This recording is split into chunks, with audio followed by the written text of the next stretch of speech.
The glint of gold caught my eye as I reached for the crumpled receipt in Jack's jacket pocket. My heart raced as I smoothed out the paper, revealing a jaw-dropping sum for a piece of jewelry I'd never seen.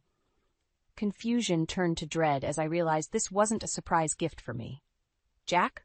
I called out, my voice wavering. "Can you come here for a minute?" My husband of 10 years sauntered into our bedroom, his easy smile fading as he saw the receipt in my trembling hand. "Laura, what are you doing going through my things?" I held up the damning evidence. "What's this? Because I know it's not for me." Jack's face hardened, and in that moment, I knew. The air left my lungs as if I'd been punched. He didn't even try to lie. "It's for Molly," he said, his voice devoid of emotion. "I'm sorry you found out this way, but maybe it's for the best." "Molly?" I repeated, the name tasting bitter on my tongue. "Who the hell is Molly?" Jack sighed, running a hand through his salt and pepper hair. "She's someone I've been seeing. For a while now." The world tilted on its axis. I gripped the edge of the dresser to steady myself. "How long is a while, Jack?" 6 months, he admitted, not meeting my eyes. 6 months. Half a year of lies, of betrayal. I thought of all the late nights at the office, the sudden business trips. How could I have been so blind? Why? I choked out, tears threatening to spill over. Jack's gaze snapped to mine, a flash of anger in his eyes. "You really want to know why, Laura? Because Molly can give me what you can't." The words hit me like a slap. We'd been trying for a baby for years, with no success. Each negative test had been a knife to my heart, but I'd always believed we were in it together. How wrong I'd been. "That's not fair," I whispered, my voice breaking. "We've been through this together. We talked about adoption, about—" "It's not the same," Jack interrupted, his composure cracking. "I want my own child, Laura. A legacy, and Molly. She understands that." I felt sick. "So what? You're just going to throw away 10 years of marriage for some younger model who might be able to pop out a kid?" Jack's silence was answer enough. I sank onto the bed, my legs no longer able to support me. "Does your mother know?" A flicker of guilt crossed his face. "Helen, she's met Molly. She likes her." Of course she did. My mother-in-law had never approved of me, always hinting that Jack could do better. I guess she'd finally gotten her wish. "Get out," I said, my voice low and dangerous. "Laura, get out!" I stood, finding strength in my anger. "I can't even look at you right now. Just go." Jack hesitated for a moment, then nodded. He grabbed his keys and wallet from the nightstand. At the doorway, he paused. "I am sorry, Laura. I never meant to hurt you." I laughed, a harsh, bitter sound. "Well, you did a piss-poor job of that, didn't you?" The front door slammed, and I was alone. The silence of the house pressed in on me, suffocating. I looked around the room we'd shared for so long, seeing it with new eyes. How many lies had been told here? How many nights had he lain beside me thinking of her? My gaze fell on our wedding photo on the dresser. With a cry of rage, I swept it to the floor, glass shattering. As I stared at the broken frame, a realization hit me. My life, the future I'd planned, lay in pieces at my feet, but as the initial shock began to fade, another emotion took its place. Determination. I might be down, but I was far from out. Jack and his precious Molly had no idea what was coming. I reached for my phone, fingers shaking as I dialed a number. "Dad? It's me. I need your help." I stared at the business card in my hand, my stomach churning. Discreet Investigations was embossed in gold lettering, a stark contrast to the turmoil in my heart. My father's words echoed in my head. "Laura, honey, you need to know the whole truth." With trembling fingers, I dialed the number. A gruff voice answered. "Malone speaking." "Mr. Malone, this is Laura Jennings. I need your help." We arranged to meet at a cafe the next day. As I hung up, a wave of nausea hit me. Was I really going to spy on my own husband? The cafe was bustling when I arrived, but I spotted Malone immediately. He looked exactly like a private investigator should. Weathered face, sharp eyes, and a no-nonsense demeanor. "Mrs. Jennings," he nodded as I sat down. "Tell me what you need." I took a deep breath.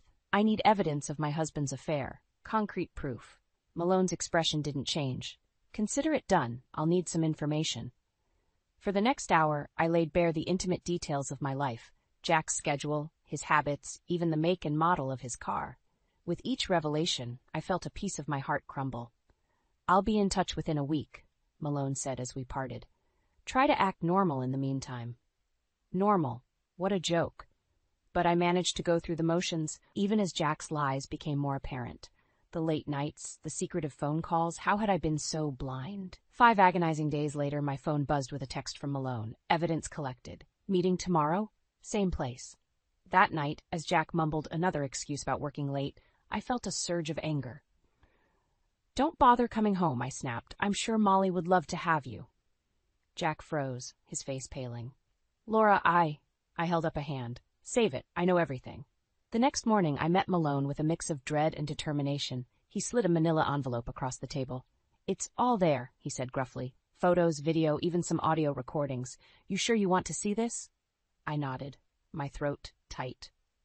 With shaking hands, I opened the envelope and began to sift through its contents. The first photo hit me like a punch to the gut. Jack and a younger woman, Molly, I presumed, locked in an embrace outside a restaurant. Their intimacy was undeniable. More photos followed, stolen kisses in a park, holding hands as they entered a jewelry store. My eyes blurred with tears as I recognized the necklace Molly wore, the one from the receipt that had started this whole nightmare.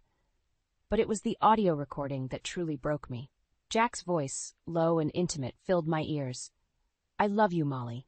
I've never felt this way before. Laura, she just doesn't understand me like you do. A sob escaped me, drawing concerned looks from nearby patrons. Malone discreetly pushed a box of tissues towards me. There's more, he said quietly, but I think you've seen enough. I nodded, unable to speak. As I gathered the damning evidence, a strange calm settled over me. The pain was still there, raw and bleeding, but alongside it was a steely resolve. Thank you, Mr. Malone, I said, my voice steadier than I felt. You've given me exactly what I needed. As I left the cafe, clutching the envelope to my chest, I knew my next move. It was time to confront Jack, to force him to face the consequences of his actions. No more lies, no more excuses. My phone buzzed. A text from Jack. We need to talk. I'm coming home early. Perfect timing. I typed a quick reply. Yes, we do. I'll be waiting. The stage was set for a showdown. As I drove home, my mind raced with all the things I wanted to say, all the pain I wanted to inflict. But one thought rose above the rest. Whatever happened next, I would face it on my terms. Jack had underestimated me, but he was about to learn just how strong I could be. The front door clicked open, and I steeled myself for the confrontation. Jack walked in, his face a mask of practiced contrition. I almost laughed at the absurdity of it all. Laura, we need to talk, he began, but I cut him off. You're right, we do. I slapped the manila envelope on the coffee table. Why don't you start by explaining these? Jack's eyes widened as he leafed through the photos. His face cycled through shock, anger, and finally settled on a cold resignation. So, you hired a private investigator. I had to know the truth, I said, my voice steadier than I felt, though I guess I should thank you for making it so easy to catch you. He sank into the armchair, running a hand through his hair. Laura, I never meant for it to go this far. Molly, Save it, I snapped. I don't want to hear about your precious Molly. What I want to know is why. Why throw away 10 years of marriage? Jack's eyes met mine, and I was shocked by the anger I saw there. You really want to know why? Because I want a family, Laura, a real family with children, and you can't give me that. His words hit me like a physical blow. We talked about adoption, about other options. It's not the same, Jack shouted, standing up. I want my own flesh and blood, a legacy. Molly understands that. She wants the same things I do. I felt my own anger rising to match his. So that's it? I'm just a defective baby-making machine to you? That's not fair, Jack said, but his eyes betrayed him. You know what's not fair? I spat. Throwing away a decade of love and commitment because your wife can't get pregnant. That's not fair, Jack. He had the decency to look ashamed, but only for a moment. I'm sorry, Laura, but I've made my decision. I want a divorce. The word hung in the air between us, heavy and final. I'd known it was coming, but hearing it still felt like a knife to the heart. Fine, I said, my voice barely above a whisper. If that's what you want. Jack nodded, then reached into his pocket and pulled out an envelope. I've already spoken to a lawyer. These are the initial divorce papers. I think you'll find the terms fair. I stared at the envelope, not reaching for it. How long have you been planning this? He hesitated. A few months. I wanted to make sure everything was in order before you ripped my life apart. I finished for him. Jack sighed. Laura, please. This doesn't have to be ugly. My mother, Helen, she's offered to mediate. Helen, I laughed bitterly. Let me guess, she's thrilled about all this. His silence was answer enough. Of course Helen would be overjoyed. She'd never approved of me, always hinting that Jack could do better. Now she had the daughter-in-law she'd always wanted. She likes Molly, Jack said quietly. They've become quite close. Something inside me snapped. I grabbed the nearest object, a framed photo of our wedding day, and hurled it at the wall. It shattered spectacularly, glass raining down on the carpet. Get out, I hissed. Get out of my house and take your damn papers with you. Jack looked startled by my outburst. Laura, be reasonable. Reasonable? I advanced on him, fury giving me strength. You want reasonable? How's this for reasonable? I'll see you in court, Jack, and I promise you I will fight you for every last penny. He backed away, hands raised in surrender. You don't want to do this, Laura. Think about... I said get out. I screamed, my voice raw with pain and rage. Jack hesitated for a moment, then nodded. He placed the divorce papers on the table and walked to the door. With his hand on the knob, he turned back. I am sorry, Laura. For what it's worth, I did love you. As the door closed behind him, I collapsed to the floor, sobs racking my body. The life I'd known was over, shattered like the wedding photo on the floor. But as I cried, a small, determined voice in the back of my mind whispered, "This isn't the end. It's just the beginning of my fight." The sound of a car door slamming jolted me awake. I blinked, disoriented, realizing I'd fallen asleep on the couch. Sunlight streamed through the windows, illuminating the mess from last night's confrontation. The shattered wedding photo lay accusingly on the floor. I stumbled to the window, my heart sinking as I watched Jack loading boxes into his car. This was really happening. He was leaving? Before I could think better of it, I yanked open the front door. So that's it? You're just going to sneak away while I'm sleeping? Jack froze, a box in his arms. I didn't want to make this any harder than it needs to be, Laura. Oh, how considerate of you, I spat, the words dripping with sarcasm. He sighed, setting the box down. Look, I've left the divorce papers on the kitchen table. My lawyer will be in touch about... Your lawyer, I interrupted. What happened to Helen mediating? A flicker of guilt crossed Jack's face. Mom thought it would be better to keep things professional. I laughed bitterly. Of course she did. Wouldn't want to risk me poisoning her precious son against her new favorite daughter-in-law. Laura, please, Jack said, his voice strained. Can we not do this? Do what, Jack? Acknowledge the fact that you're abandoning our marriage for a younger model who can give you the babies I couldn't? His face hardened. That's not fair. You know it's more complicated than that. Is it? I challenged. Because from where I'm standing, it looks pretty simple. You found someone who could give you what you wanted, so you're throwing away 10 years like they meant nothing. Jack ran a hand through his hair, frustration evident. I never meant to hurt you, Laura, but we want different things. It's better this way. Better for who? I demanded, tears stinging my eyes. For you? For Molly? For your mother? Because it sure as hell isn't better for me. He looked away, unable to meet my gaze. I'm sorry. I truly am, but this is how it has to be. As Jack turned back to his car, something inside me snapped. I stormed back into the house, grabbing the first thing I could find, a vase he'd given me for our 5th anniversary. Without thinking, I hurled it at his retreating back. It missed, shattering on the driveway instead. Jack whirled around, shock written across his face. Jesus, Laura! What the hell? Get out! I screamed, my voice raw with pain and fury. Get out, and don't you dare come back! Neighbors were starting to peek out their windows, drawn by the commotion. I didn't care. Let them see. Let them all see what Jack had reduced me to. He raised his hands in surrender, backing towards his car. I'm going. Just take care of yourself, Laura. I watched, trembling with rage and grief, as Jack got into his car and drove away. The finality of it hit me like a physical blow. He was gone. Really, truly gone.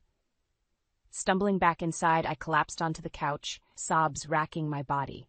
How had my life fallen apart so completely? Just days ago, I thought I had it all, a loving husband, a successful career, a beautiful home. Now, it was all ashes.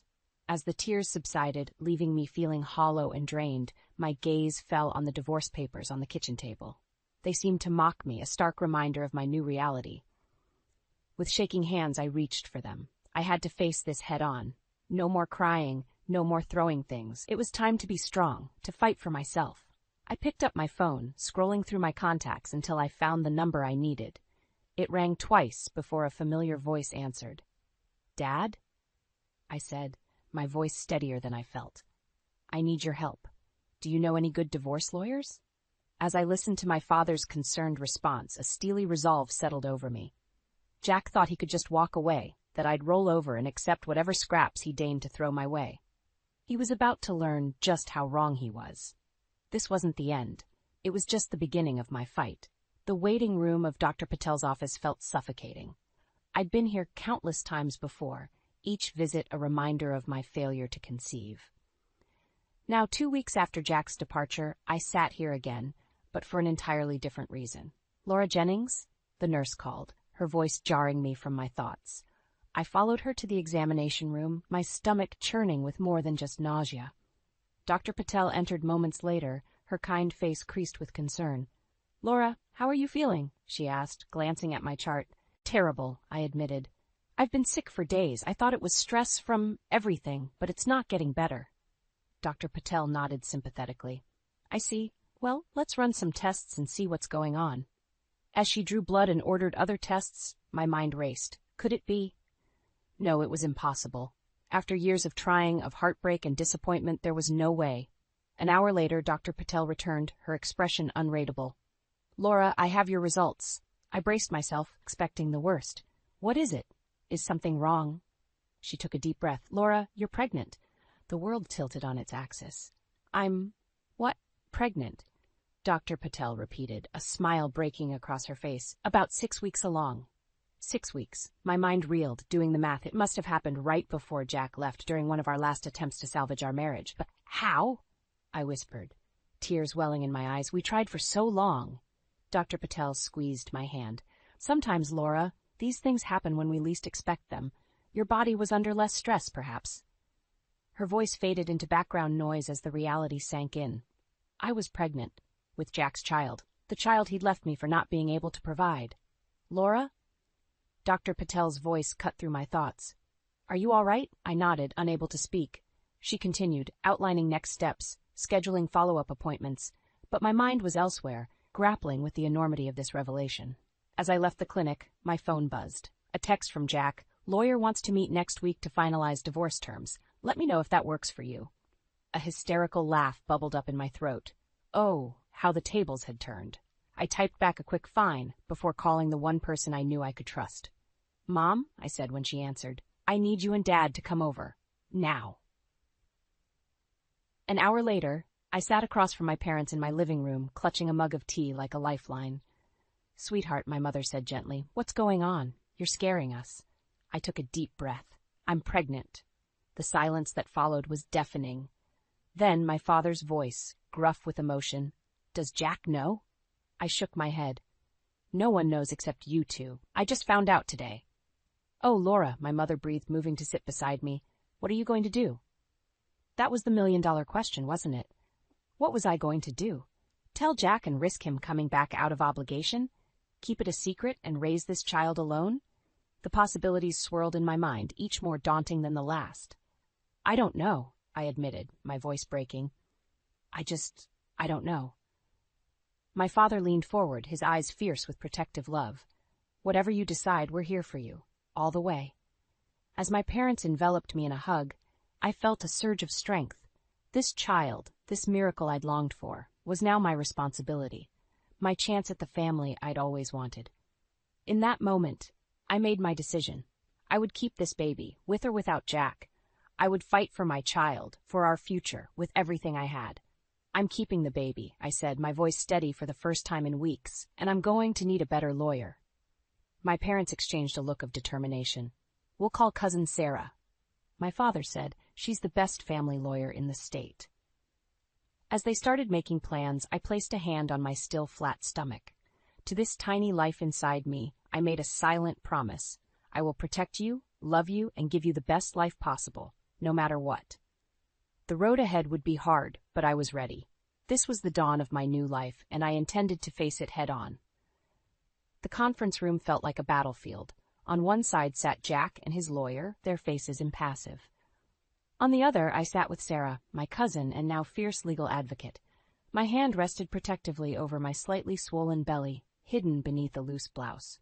"Let's begin," Sarah said, her voice crisp. "We're here to finalize the divorce terms." Jack's lawyer nodded, sliding a document across the table. "We believe these terms are more than fair, considering the circumstances." I scanned the paper, my blood boiling. Jack was offering a pittance in alimony, claiming most of our shared assets, and even trying to keep the house we'd bought together. "This is ridiculous," I spat. "You're trying to leave me with nothing." Jack finally met my eyes. "Laura, be reasonable. You know I was the primary breadwinner." "Reasonable?" I laughed bitterly. "Like you were reasonable when you threw away our marriage for a younger woman?" His lawyer intervened. "Let's keep emotions out of this. The facts are clear." "The facts?" I interrupted. "Here's a fact for you. I'm pregnant." The room fell silent, Jack's face drained of color. "What? That's impossible. We tried for years."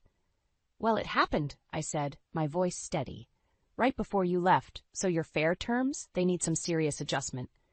Jack's lawyer leaned in, whispering urgently. I could see the panic in Jack's eyes. "This changed everything. We'll need to reassess," his lawyer said finally, "in light of this development." Sarah nodded, a predatory gleam in her eye. "We thought you might. Now let's talk about real fairness." The next hour was a blur of negotiations, child support, custody arrangements, division of assets. Everything was on the table. Jack seemed shell-shocked, barely participating, as his lawyer fought for every inch. Finally, we reached an agreement. I would keep the house, receive substantial alimony and child support, and have primary custody. Jack would have visitation rights, but limited ones. As we prepared to sign, Jack spoke up. "Wait, I want to be part of this child's life. I want joint custody." I felt a surge of rage. "Now you want to be a father, after leaving me because I couldn't give you children?" "That was different," he protested. "I didn't know." "Exactly," I cut him off. "You didn't know, and you didn't care. You walked away.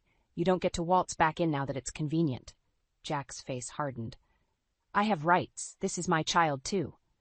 "Your rights," I laughed humorlessly. "What about my rights when you were sleeping with Molly? When you let your mother treat me like dirt?" With a mention of Helen seemed to deflate Jack. "Laura, please, we can work this out." I shook my head. "No, Jack, we can't. You made your choice. Now you have to live with it." I turned to Sarah. "Add a clause. Neither Jack nor Helen can contact the child without my express permission." Jack's lawyer started to protest, but Sarah was already drafting the addition. "It's within her rights," she said firmly, "given the circumstances of the separation." As Jack signed the papers, his hand shaking slightly, I felt a weight lift from my shoulders. It was done. I was free. Outside the office, Jack caught up to me. "Laura, wait. Can't we talk about this?" I turned to face him, one hand on my belly. "There's nothing left to say, Jack. You wanted a family? Well, congratulations. You're going to be a father, but you lost the right to be a husband and partner when you walked out that door."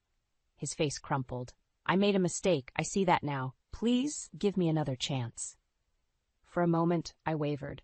Then I remembered the pain, the betrayal, the night spent crying myself to sleep. "No," I said firmly. "This is my chance now. My chance at the family I always wanted, without you." As I walked away, leaving Jack standing alone on the sidewalk, I felt a mix of triumph and sadness. This wasn't how I'd imagined starting a family, but it was my reality now, and I was determined to make the best of it. I placed a protective hand on my stomach.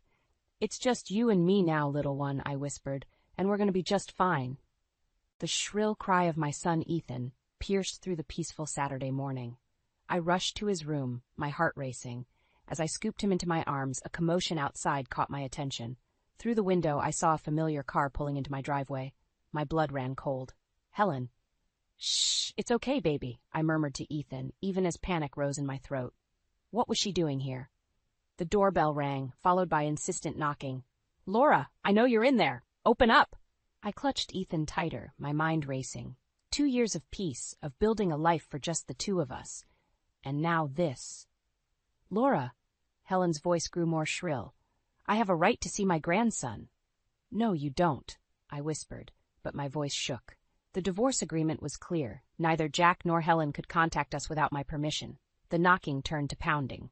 "If you don't open this door, I'm calling the police," A hysterical laugh bubbled up inside me. Go ahead, I called out, finding my voice. I'm sure they'd love to hear how you're violating a court order. There was a moment of silence, then Helen's voice, dripping with venom. You can't keep him from us forever, Laura. He's Jack's son, too. I felt a surge of protective rage. He stopped being Jack's son the moment he walked out on us. You bitch! Helen screamed. I heard a crash. She must have thrown something at the door. Ethan began to wail again, frightened by the noise. I bounced him gently, trying to calm him even as my own heart raced. It's okay, sweetie, I soothed. Grandma's just leaving. But Helen wasn't leaving. I could hear her on the phone, her voice rising in pitch. Yes, officer. I'm trying to see my grandson, and his mother is refusing to let me in. It's 1852 Maple Street. Please hurry. My hands shook as I reached for my own phone. I dialed Sarah's number, praying she'd pick up on a Saturday. Laura? Sarah answered, sounding concerned. What's wrong? Helen's here, I said, my voice trembling. She's demanding to see Ethan. She's called the police. Stay calm, Sarah said, her lawyer voice kicking in. Don't open the door. I'm on my way. If the police arrive before me, show them the court order. It's in the blue folder in your study, remember? I nodded, then realized she couldn't see me. Okay, thank you, Sarah. As I hung up, I heard sirens in the distance. This was really happening. I took a deep breath, steeling myself for the confrontation to come. I carried Ethan downstairs, retrieving the blue folder from my study. Through the window, I could see a police car pulling up. Helen was gesticulating wildly, pointing at the house. The officer approached my door, knocking firmly. Ma'am? This is Officer Rodriguez. Can you please open the door? With shaking hands, I unlocked the door, Ethan on my hip and the folder clutched to my chest. Officer, I said, my voice steadier than I felt, I have a court order here prohibiting this woman from contacting me or my son without my express permission. I handed him the document. As he read it, Helen pushed forward, her face contorted with rage. That's my grandson, she shrieked. You can't keep him from me. The officer held up a hand, silencing her. Ma'am, this order is clear. You're in violation by being here. Helen's face crumpled. But he's family. Laura, please, just let me see him. For a moment, I wavered. Then I remembered the pain, the betrayal, the nights spent crying while pregnant and alone. No, I said firmly. You lost that right when you supported Jack abandoning us. Officer, I want to press charges for harassment. Helen's wail of anguish was cut off by Sarah's arrival. As my cousin-turned-lawyer took charge of the situation, I retreated inside with Ethan, my legs finally giving out as I sank onto the couch. I hugged my son close, tears streaming down my face. We'd weathered this storm, but at what cost? And how many more battles lay ahead? As I heard Helen being led away, still protesting, I made a silent vow. No matter what it took, I would protect Ethan. From Helen, from Jack, from anyone who threatened our peace. We'd come too far to let anyone tear us apart now. The cafe bustled with the morning rush, but I barely noticed as I stared at the text message on my phone. It was from Sarah, my lawyer and cousin.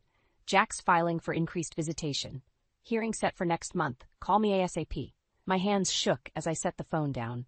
After 3 years of relative peace, Jack was making a move. I took a deep breath, trying to calm my racing heart. Mommy, can I have more juice? Ethan's voice cut through my panic. I looked at my son, his face smeared with syrup from his pancakes, and felt a surge of protective love. Of course, sweetie, I said, forcing a smile. As I poured his juice, my phone buzzed again. This time, it was a number I didn't recognize. Hello? I answered cautiously. Laura? A woman's voice, hesitant and familiar. It's Molly. I nearly dropped the phone. Molly? What do you want? There was a pause, then a shaky breath. I thought you should know. Jack and I, we're getting divorced. The world seemed to tilt on its axis. What? Why? We've been trying to have a baby, Molly said, her voice thick with tears. But I can't conceive. Jack couldn't handle it. He left last week. A hysterical laugh bubbled up inside me. The irony was almost too much to bear. Laura? Molly's voice was small. I'm so sorry. For everything. I never should have. Save it, I cut her off. You made your choices. Now you have to live with them. Just like I did. I hung up, my mind reeling. Jack leaving Molly for the same reason he'd left me. It felt like cosmic justice, but it brought me no joy. As I looked at Ethan, happily munching on his breakfast, a realization hit me. This was my chance. With Jack's life in shambles, I could push for full custody. No more visitation battles, no more fear of Helen's interference. I dialed Sarah's number. I just heard from Molly. Jack left her. I want to file for full custody. Sarah's sharp intake of breath was audible. Laura, are you sure? This could get ugly. I'm sure, I said, my voice steady. It's time to end this, once and for all.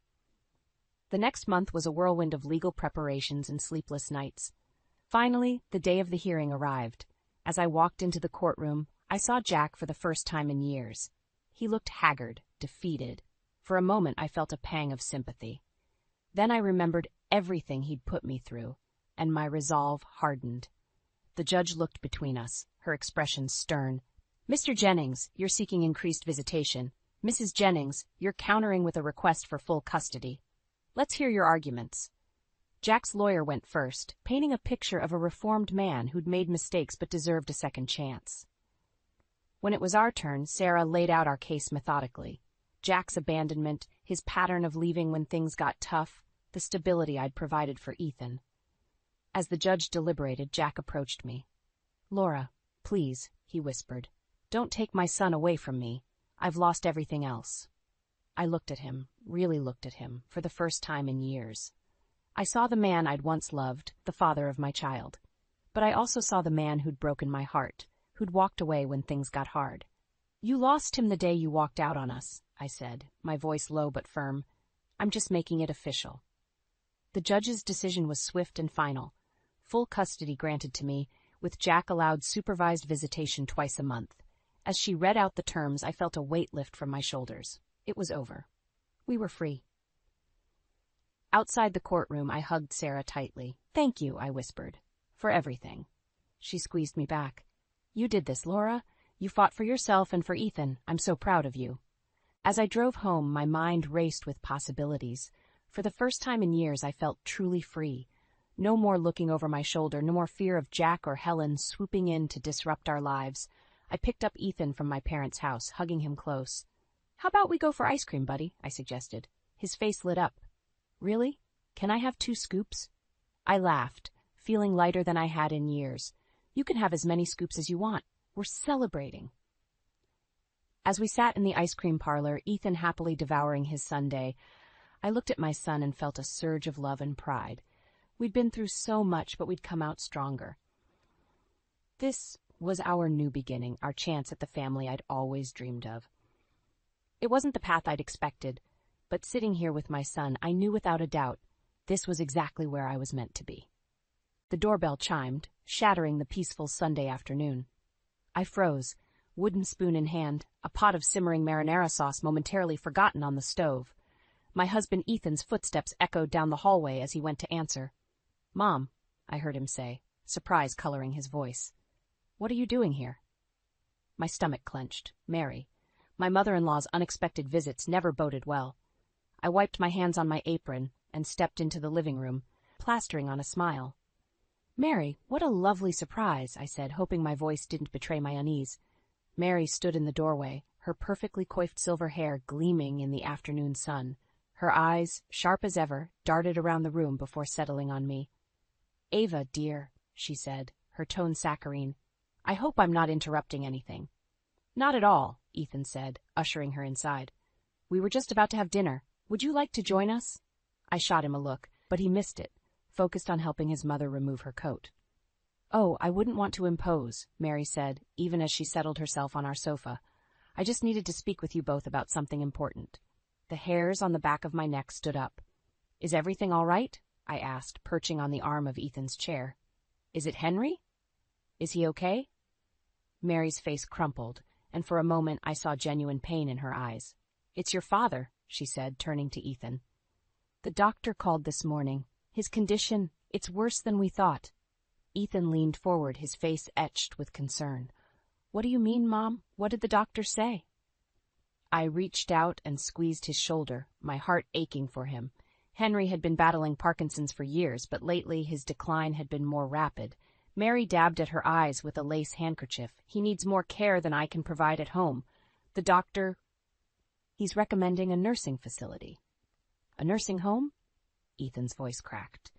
But Dad always said he wanted to stay at home. I know, dear, Mary said, reaching out to pat his knee, but we have to think about what's best for him now.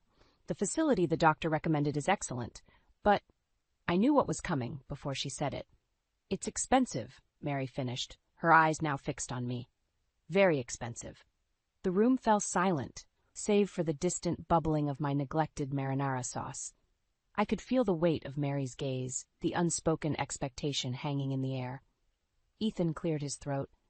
How much are we talking about, Mom? Mary named a figure that made my breath catch. It was more than double our mortgage payment. We'll find a way, Ethan said immediately, ever the dutiful son. Won't we, Ava? I nodded, even as my mind raced through our finances. We had some savings, but not nearly enough to cover this kind of expense long term. Of course, I said, we'll do whatever it takes to make sure Henry gets the best care. Mary's smile didn't quite reach her eyes. I knew I could count on you both. You're such a blessing, Ava. I don't know what we'd do without you. Something in her tone made me uneasy, but I pushed the feeling aside. This was about Henry, about family. Whatever it took, we'd make it work. As Mary launched into details about the facility, I excused myself to check on dinner. In the kitchen, I stirred the sauce mechanically, my mind whirling. How were we going to afford this? What sacrifices would we need to make? The sound of breaking glass startled me from my thoughts. I rushed back to the living room to find Mary standing over the shattered remains of my favorite vase, a gift from my late mother. "Oh, I'm so sorry," she said, not sounding sorry at all. "How clumsy of me." As I knelt to clean up the pieces, a shard nicked my finger. A drop of blood welled up bright red against my skin. I couldn't shake the feeling that it was an omen of things to come. The alarm blared at 5:30 a.m., jolting me awake. I groaned, my hand fumbling to silence it. Beside me, Ethan stirred but didn't wake. I envied his ability to sleep through anything. As I stumbled to the bathroom, the weight of our new reality settled on my shoulders. It had been 2 weeks since Mary's bombshell about Henry's care, and our lives had been turned upside down. The nursing facility costs were astronomical, and our savings were dwindling fast. I stared at my reflection in the mirror, noting the dark circles under my eyes. "You can do this," I whispered to myself. Today was my first day back at work after 7 years as a homemaker. The thought made my stomach churn with anxiety. By the time Ethan woke up, I was dressed in my new business attire, a far cry from my usual comfortable clothes.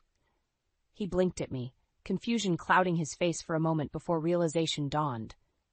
"Ava, you don't have to do this," he said, his voice still husky with sleep. "We can figure something else out." I forced a smile. "We've been over this, Ethan. It's the best solution. Besides, it'll be good for me to get back out there."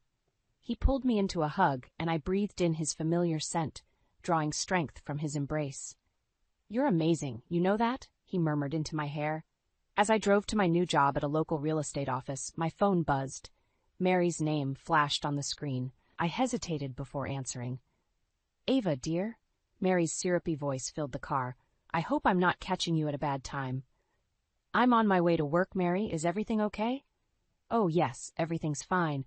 I just wanted to check if you'd sent this month's payment for Henry's care. The facility called, and I wouldn't want there to be any misunderstandings."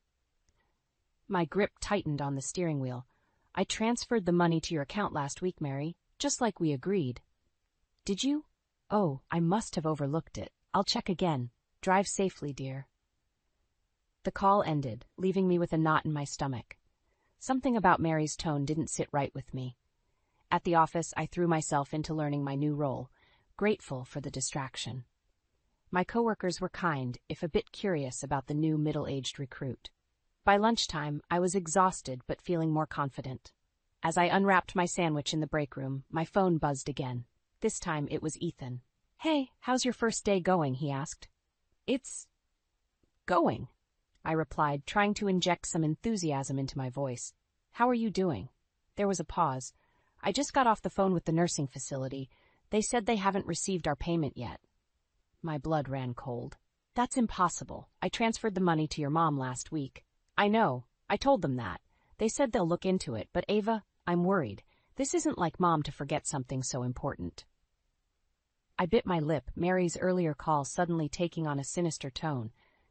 "Ethan, I think we need to talk to your mother. Something doesn't feel right." "What do you mean?" His voice sharpened. Ava, if you're implying. I'm not implying anything, I cut him off. I just think we need to get to the bottom of this. Can you call her? See if she can meet us for dinner tonight? He agreed, albeit reluctantly. As I hung up, my new boss, Sandra, poked her head into the break room. Everything okay, Ava? You look a bit pale. I forced a smile. Just some family stuff, nothing to worry about. But as I returned to my desk, worry gnawed at me. What if the money hadn't gone through? What if Mary had? No, I couldn't think like that. She was Ethan's mother, for heaven's sake. As the day wore on, my unease grew. By the time I left the office, my nerves were frayed. I dreaded the conversation ahead, but I knew we needed answers. Pulling into our driveway, I saw Mary's car, already parked outside. My heart raced as I walked to the front door, steeling myself for what lay ahead. Little did I know, this dinner would be the beginning of a nightmare that would test the very foundations of our family. I sat across from Mary at our dining table, my fingers drumming nervously on the polished wood. Ethan paced behind me, his agitation palpable in the tense atmosphere. Mom, Ethan began, his voice strained, we need to talk about the nursing home payments. Mary's face remained impassive, her perfectly manicured nails tapping against her wine glass. What about them, dear? I leaned forward, my eyes locked on Mary's. The facility called. They haven't received the money for this month. A flicker of something, surprise, guilt, crossed Mary's face before her usual mask of calm settled back into place. Oh, there must be some mistake. I'm sure I took care of it. Ethan stopped pacing and placed his hands on the back of my chair. Mom, Ava transferred the money to your account last week. We have the bank statement to prove it. Mary waved her hand dismissively. Well, you know how these things can be. Banks make mistakes all the time. My patience snapped. Mary, this isn't a bank error. The money left our account and went into yours. What happened after that? Her eyes narrowed, a hint of steel entering her voice.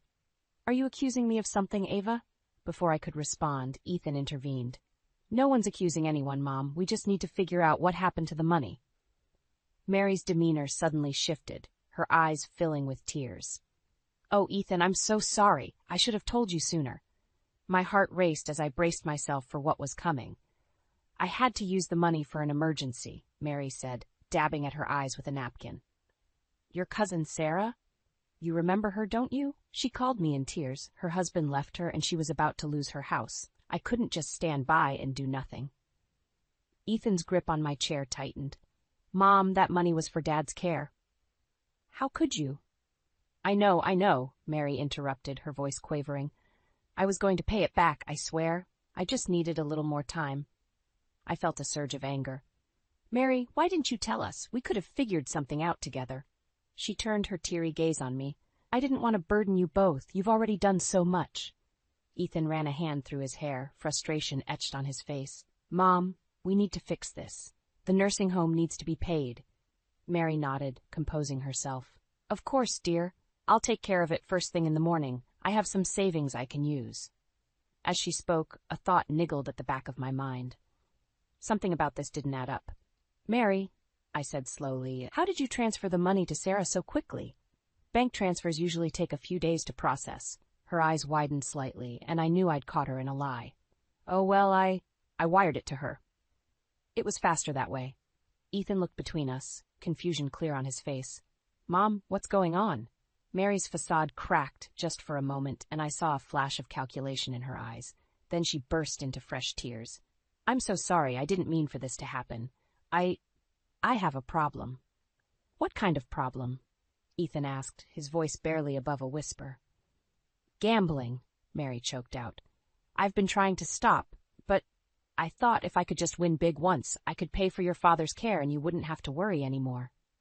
The room fell silent, the weight of Mary's confession hanging heavy in the air. Ethan looked shell-shocked, while I felt a mix of anger and pity swirling in my chest. We need to see your bank statements, I said firmly. All of them. We need to know exactly how much money is missing. Mary nodded meekly, all fight gone from her. Of course, I'll bring them over tomorrow. As she gathered her things to leave, I couldn't shake the feeling that we were only scratching the surface of Mary's deception. The road ahead looked rocky, and I wondered how our family would weather this storm. Ethan walked his mother to the door, their hushed conversation drifting back to me. As the door closed, he turned to me, his face a mask of pain and confusion. "What are we going to do, Ava?" he asked, his voice breaking. I stood and wrapped my arms around him, my mind already racing with possibilities. "We'll figure it out," I promised, "together." But as I held my husband, I couldn't help but wonder what other secrets Mary might be hiding, and how deep this rabbit hole truly went. The alarm blared at 5 a.m., and I groaned, my body aching from another restless night. It had been 2 weeks since Mary's confession, and the weight of our new reality pressed down on me like a physical force. I dragged myself out of bed, careful not to wake Ethan. He'd been working late, trying to secure a promotion to help cover his father's care. The guilt of my new job adding to his stress gnawed at me. In the kitchen, I brewed coffee and checked my phone. A text from Sandra, my boss, lit up the screen. "Big client meeting today. Don't be late." I sighed, downing my coffee. The pressure to perform at work while managing our family crisis was overwhelming. As I rushed to get ready, Ethan stirred. "Ava?" he mumbled, his voice thick with sleep. "Go back to sleep, honey," I whispered, kissing his forehead. "I've got an early meeting." His eyes flickered open, concern etched on his face. "Did you hear from Mom?" I shook my head. Mary had been avoiding our calls since her confession, claiming she needed time to gather her financial records. Each day of silence only deepened my suspicions. "I'll try her again today," I promised, though the words felt hollow. The drive to work was a blur of anxiety and half-formed plans. How were we going to dig ourselves out of this mess? At the office, I threw myself into preparation for the client meeting. Maybe if I could land this account, the extra commission would help ease our financial burden. Midway through my presentation, my phone buzzed insistently in my pocket. I ignored it, focusing on the potential client's questions. When we finally broke for lunch, I checked my messages. 5 missed calls from Ethan, and a text that made my blood run cold. "Dad's being discharged. Nursing home says we're behind on payments. Call me ASAP." My hands shaking, I ducked into an empty conference room and called Ethan. "Ava, thank God," he answered, his voice strained. "They're threatening to send Dad home today if we don't pay up." "But that's impossible," I sputtered. "We gave Mary the money for this month's payment just last week." Ethan's bitter laugh cut through the line. "Yeah, well, it seems Mom's gambling problem is worse than we thought. I went to her house this morning. She's gone, Ava, packed up and left." The room spun around me. "Gone? What do you mean, gone?" "I mean she's vanished. Neighbors said they saw her leave with suitcases last night. Her phone's disconnected." I sank into a chair, my mind reeling. "Oh, Ethan. I'm so sorry. What are we going to do?" He sighed heavily. "I don't know. The nursing home needs $5,000 by end of day, or they're sending Dad home. We can't take care of him ourselves, Ava. He needs round-the-clock care." The enormity of our situation crashed over me. We'd emptied our savings account for last month's payment, believing Mary would handle this month. Now we were broke, with no way to care for Henry. "I'll figure something out," I said, my mind already racing. Just try to stall them. I'll be home as soon as I can." I hung up and stared at my reflection in the conference room window. The woman looking back at me seemed older, more determined than the person I'd been just weeks ago. A knock at the door startled me. Sandra poked her head in. "Ava, the clients are back. They're ready to sign." I took a deep breath, squaring my shoulders. "Sandra, I need a favor." "A big one." Her eyebrows rose. "What kind of favor?" "I need an advance on my commission. A big one, and I need it today." Sandra's expression softened. "Ava, what's going on?" In that moment, I made a decision. No more secrets, no more trying to handle everything alone. I told Sandra everything about Henry, about Mary's deception, about our desperate situation. When I finished, Sandra was quiet for a long moment. Then she nodded. "Okay, let's go close this deal. Then we'll talk about that advance." As I followed her back to the meeting room, a plan began to form in my mind. We'd get through this somehow. And when we did, Mary would have a lot to answer for. I squared my shoulders and plastered on a smile. It was time to fight for my family. The sterile smell of the nursing home assaulted my senses as Ethan and I walked down the corridor to Henry's room. It had been a month since Mary's disappearance, and the strain was showing on both of us. Dark circles shadowed Ethan's eyes, matching my own. "Ready?" I asked, squeezing Ethan's hand. He nodded grimly, pushing open the door. Henry sat in his wheelchair by the window, his once robust frame now frail and hunched. His eyes lit up when he saw us, a spark of recognition that both warmed and broke my heart. "There's my boy," Henry said, his voice weak but filled with affection. "And Ava, pretty as a picture." I leaned down to kiss his cheek, noting how papery his skin felt. "How are you feeling today, Henry?" He waved a trembling hand. "Oh, same old, same old. Where's Mary? She usually comes with you." Ethan and I exchanged a glance. We decided not to tell Henry about Mary's betrayal, fearing the shock would be too much for his fragile health.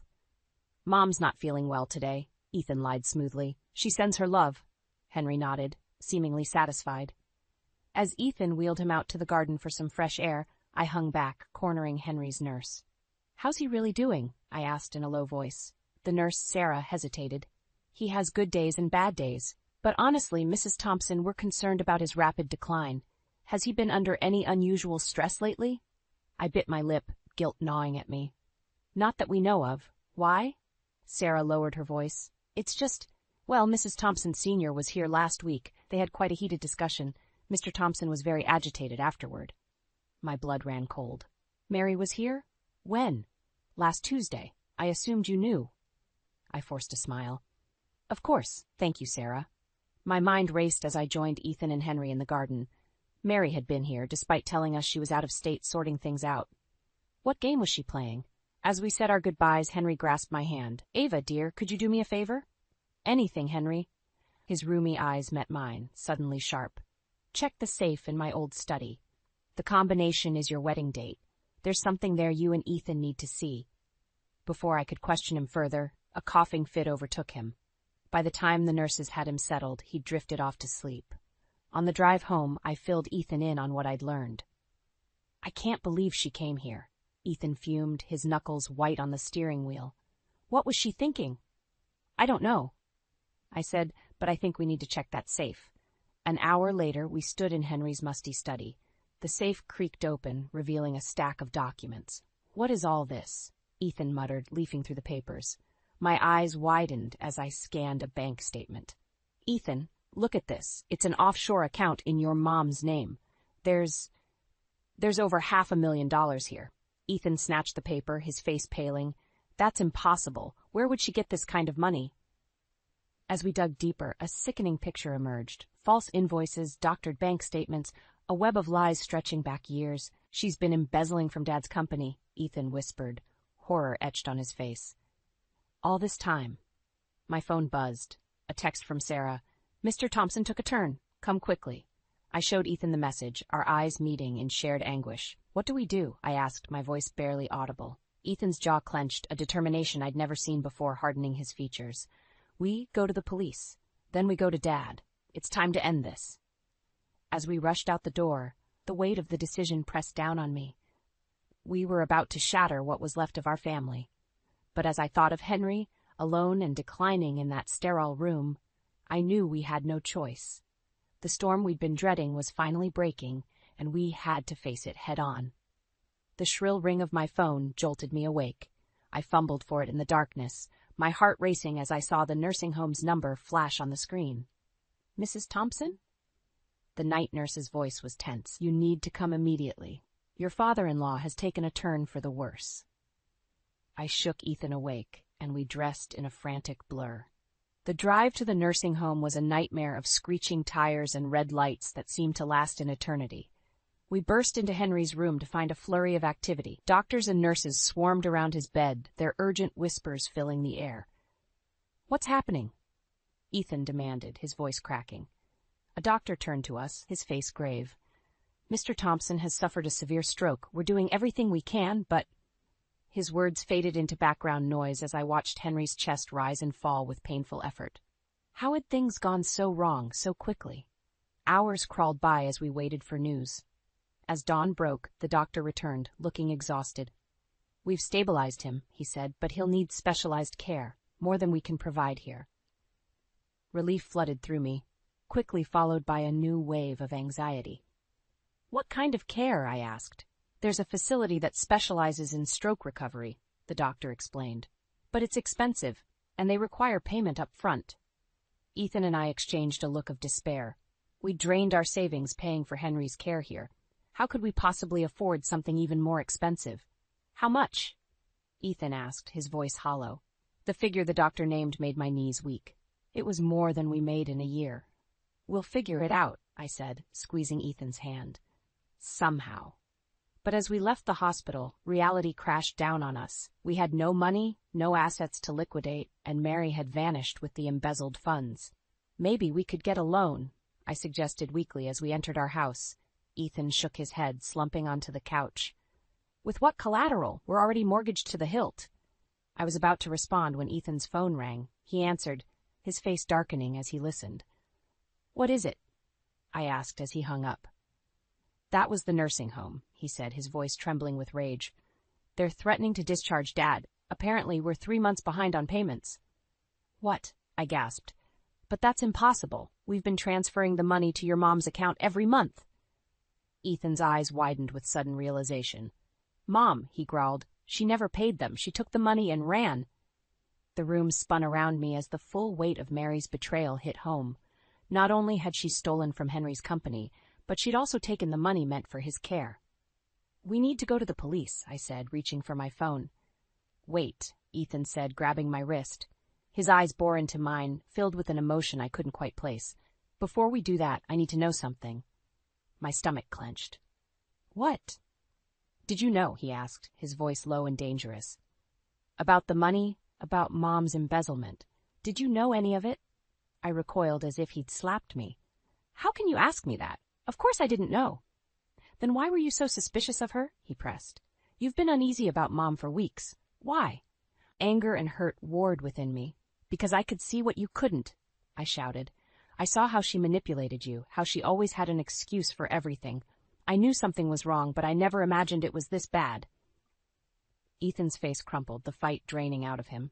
I'm sorry, he whispered. I don't know who to trust anymore. As I watched my husband break down, the man I loved reduced to a shell of himself by his mother's betrayal, something inside me hardened. This ended now. I picked up my phone again, my fingers steady as I dialed. Hello, police? I'd like to report a crime. The police station buzzed with activity as Ethan and I sat in hard plastic chairs, waiting. My hands trembled as I clutched a manila folder filled with bank statements and the damning documents we'd found in Henry's safe. Mr. and Mrs. Thompson? A detective approached, his face grim. We've located your mother. Ethan stood abruptly, his voice tight. Where is she? She's being brought in for questioning. We'll need you both to stay here. As if on cue, the station doors burst open. 2 officers escorted Mary in, her usually immaculate appearance disheveled. Her eyes locked onto us, a mixture of defiance and fear flashing across her face. Ethan, darling, she called out, her voice sickly sweet. There's been a terrible misunderstanding. I felt Ethan stiffen beside me. No, Mom, he said, his voice cold. No more lies.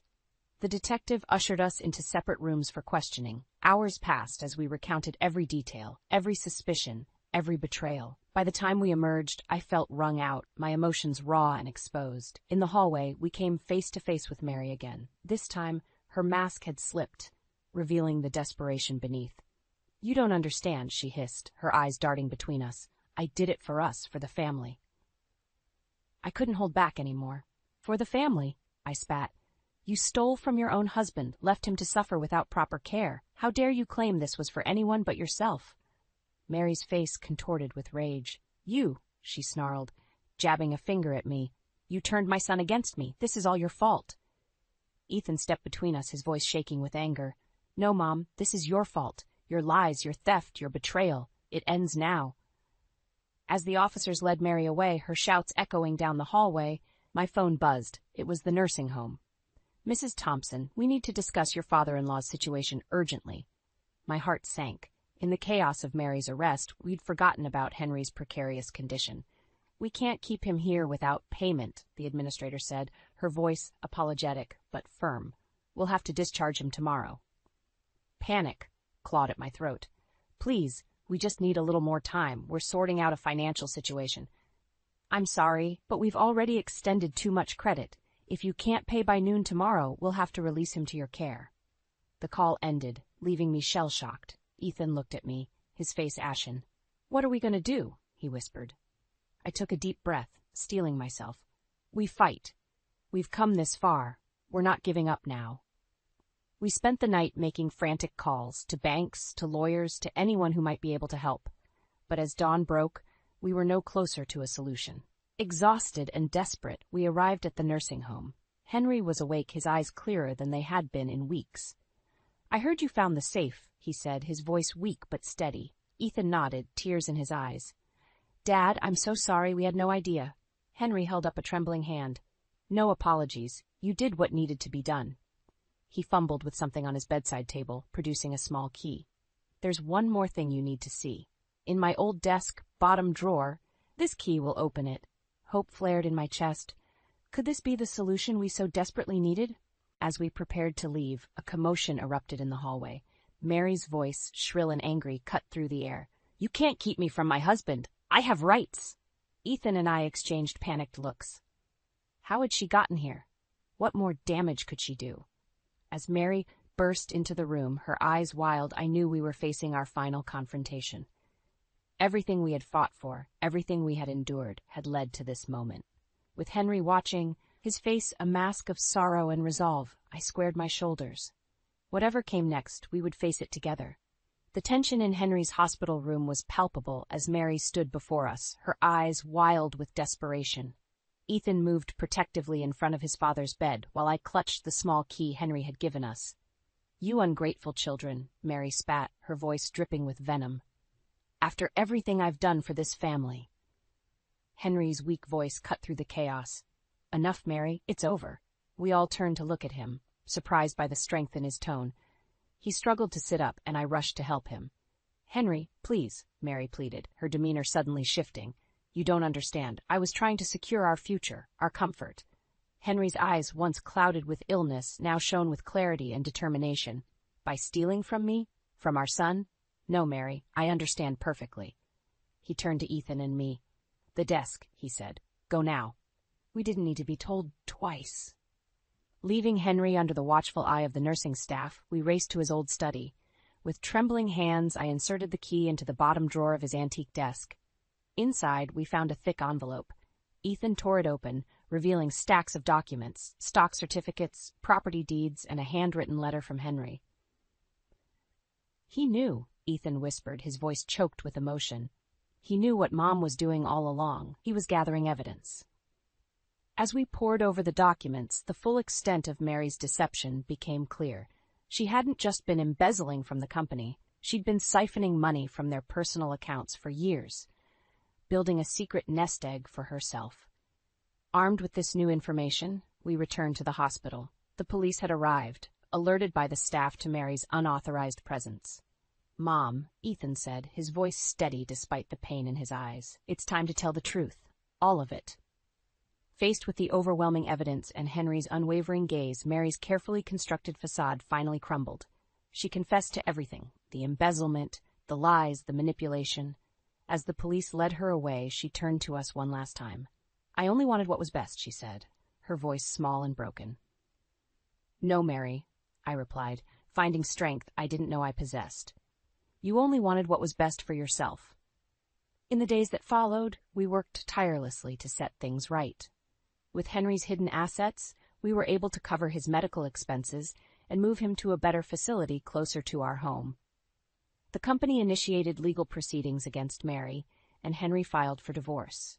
Weeks turned into months, and slowly our lives began to find a new rhythm. Ethan and I grew closer through the ordeal, our bond strengthened by the trials we'd faced together. One crisp autumn morning, as we sat with Henry in the garden of his new nursing home, I felt a flutter in my stomach. Placing a hand over my abdomen, I knew with sudden certainty that our family was about to grow in an unexpected way. "Ethan," I said, my voice trembling with joy, "I'm pregnant." The look of pure happiness that spread across his face was mirrored in Henry's eyes. As Ethan embraced me, I caught sight of Henry wiping away a tear. "Life goes on," Henry said softly, "and love, true love, it endures." In that moment, surrounded by the warmth of family, the family we had fought so hard to protect, I felt a profound sense of peace. We had weathered the storm, exposed the lies, and come out stronger on the other side. Mary's betrayal had nearly torn us apart, but in the end, It had brought us closer together. As I looked forward to the future, to the new life growing inside me, I knew that we could face anything as long as we had each other. The path ahead wouldn't be easy. There were still legal battles to fight, wounds to heal, and trust to rebuild. But for the first time in months, I felt hope, bright and unshakable, blooming in my chest. Our story wasn't over. It was just beginning, and this time we would write it together, with honesty, love, and the unbreakable bonds of true family.